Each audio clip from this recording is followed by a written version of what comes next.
أهلا بيكم في كبسولة لطف. البودكاست اللي فات سمعنا سوا اليابسة السادسة، والبودكاست دوت هنسمع اليابسة السابعة. بس قبل ما نبدأ ما تنسوش تعملوا لايك للفيديو وسبسكرايب للقناة وتفعلوا الجرس عشان يوصل لكم كل يابسة جديدة. اليابسة السابعة: الرحيل، النهاية. كنا بنقول إن الفراق ده مستحيل. كلمة النهاية مرعبة قوي، كلمة بتحسسك ان كل حاجة بتخلص، ان كل اللي عشت وحلمت بيه وتمنيت انه يدوم بينتهي. واقف بتشوف كل اللي بنيته بيتهد قدامك ومش عارف تعمل حاجة، مش عارف تقول حتى استني، عشان اللي عايز يستنى بجد ما بيستناش حد يقوله. كلمة الفراق هي اكتر كلمة بتقبض قلبي، بتحسسني اني هبقى لوحدي. انا اصلا لحظات الوداع بتقطف كل الورد اللي في روحي وتدبلني. وداع اي حد، كفاية اصلا انه اسمه وداع. فكرة انك مش هتشوف حد تاني، وان خلاص دي اخر مرة، اخر نظرة عين، او اخر حضن، او اخر كلمة. ساعتها بتسأل نفسك، هو خلاص كده فعلا؟ وقتها حتى لو قضيت حياتك كلها مع الشخص ده بتحس انك مشبعتش منه، بتحس بلسعة برد الوحدة. عشان كده بقيت ماشي بودع كل حاجة، عشان لو جرالي حاجة او جرالهم حاجة يبقى اخر مشهد نهايته سعيدة. بدخل كل الاماكن كأني اخر مرة هدخلها، بحضن كل الناس وبطول في السلام وبرغي على قد ما اقدر. حياة الانسان ممكن تتغير في لحظة، ممكن مكالمة تليفون تخليك شخص تاني مدى الحياة، ممكن خبر تعرفه يقطم حتة كبيرة من روحك. انا كنت بسمع عن الموت، عمره ما قرب من حبايبي، او عمري حتى ما كنت بشوف حد كل يوم وفجأة مات. بس مرة واحدة ومن غير اي مقدمات ابويا قال لي جدتك ماتت. كنت عارف انه بيقول الحقيقة، بس عقلي رفض يصدق، رفض يشوفها ويسلم عليها، رفض يقف قدام قبرها او يدخل بيتنا القديم. من يوم ما ماتت سبت كل حاجة زي ما سبتها اخر مرة، وقلت لنفسي هي هناك، واقنعت نفسي ان انا اللي مقصر ومش بروح اسأل عليها. في قصيدة على باب مطار القاهرة كنت بوصف مشهد فراقي لاختي، المشهد السنوي المعتاد كل مرة بعد اجازتها وترجع على الرياض. مشهد وداع، اختي بتنزل بالشنط ودموعنا نزلت تجري وراها على السلم. سكت الكلام والحضن، خد راحته واتكلم، فحضنتها وكأني آخر مرة هحضنها، وكأني مش هحضنها غير مرة. نزلت دموعي جوا مني ومنها، فضحكنا من بره. قلت لها كويس على فكرة، هتفضي البيت؟ فقالت لي براحتك اشبع بيه، لكن خد بالك من ماما، مها دايما نكدية وعلى طول تقلبها مشاعر ودراما. سبتها ومشيت وجريت ناحية أقرب شباك ألمح عينها بصت منه علشان أشبع منها. مشبعتش من فينا بيشبع من حد في وقت ما بيسيبه، ده الواقع وده دايما عيبه. احنا في أيام فيها وطننا ماشي يوقع ناس من جيبه.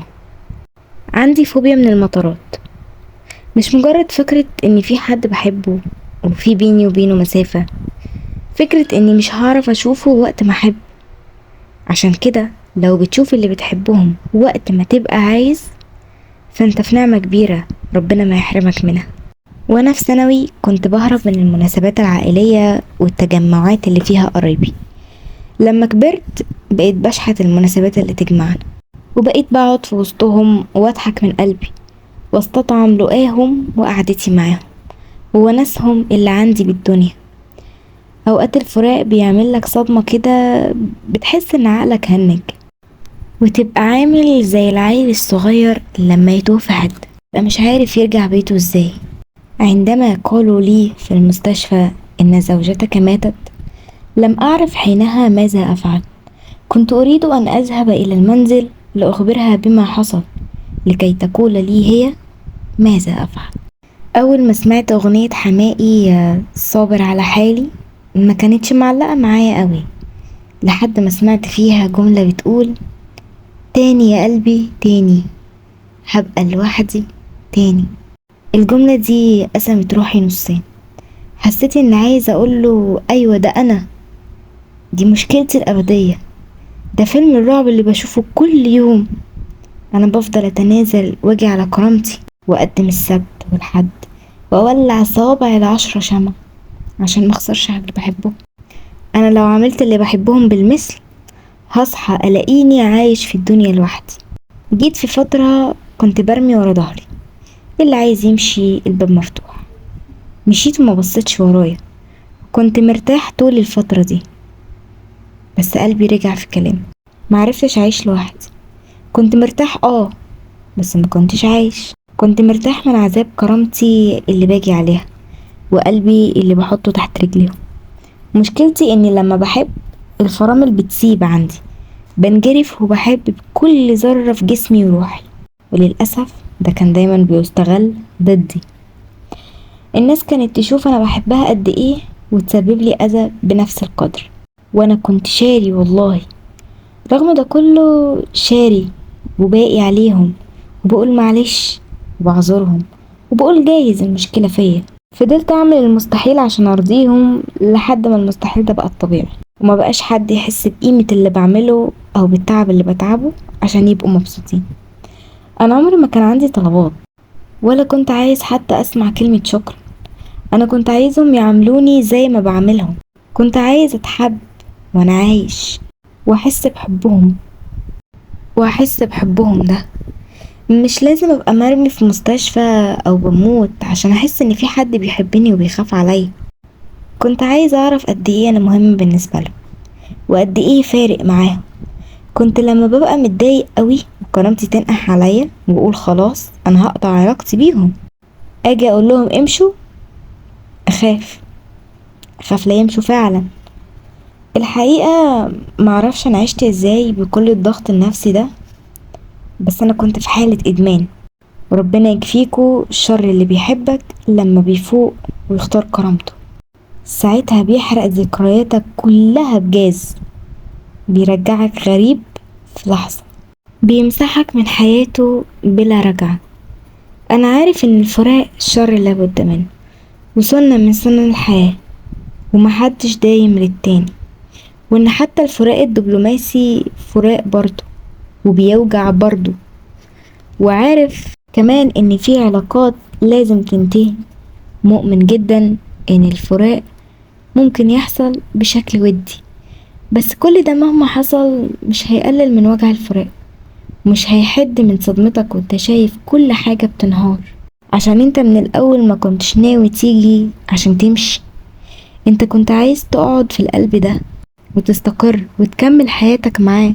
انت تخيلت سيناريو السعادة الأبدية، تخيلت أحلامك بتتحقق، اتجوزتها وسميتوا ولادكم واتفقتوا على كل حاجة إلا الفراق.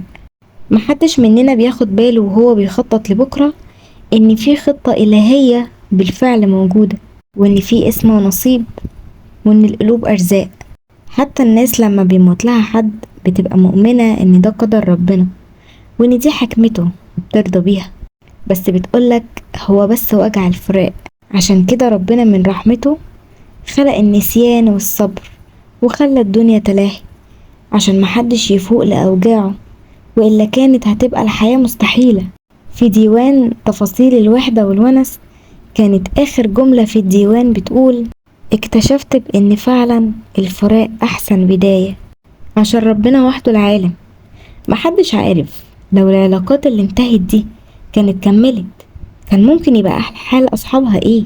وعشان أنا من أنصار إننا نسيب بعض دلوقتي وننهي الموضوع باحترام أحسن ما نكمل ونكره بعض قدام. يعني زي ما جدتي كانت بتقولي: وجع ساعة ولا كل ساعة. أتوجع دلوقتي وتبقى فترة انعدام وزن وتعدي، يا إما أكمل وأفضل أتوجع طول عمري. ده لأن العلاقات المهلكة نفسيا بتبقى عاملة زي الشجرة اللي لازم تقطعها، وكل ما بتتأخر في قطعها يوم كل ما الشجرة بتكبر وكل ما انت بتضعف ما بتبقاش قادر تقطعها من الآخر كده، يا تكون فارق يا تفارق، رغم انك في الحالتين عمرك ما تكون مرتاح. ودع وتوجع فترة أحسن ما تعيش بتخبط على باب ملهوش مفتاح. ديوان الحزن البعيد الهادي، نقطة ومن أول البدايات. وبكده نكون سمعنا سوا اليابسة السبعة. متنسوش تعملوا لايك الفيديو، سبسكرايب للقناة، وتفعلوا الجرس. تستنوني في الخاتمة البودكاست القادم.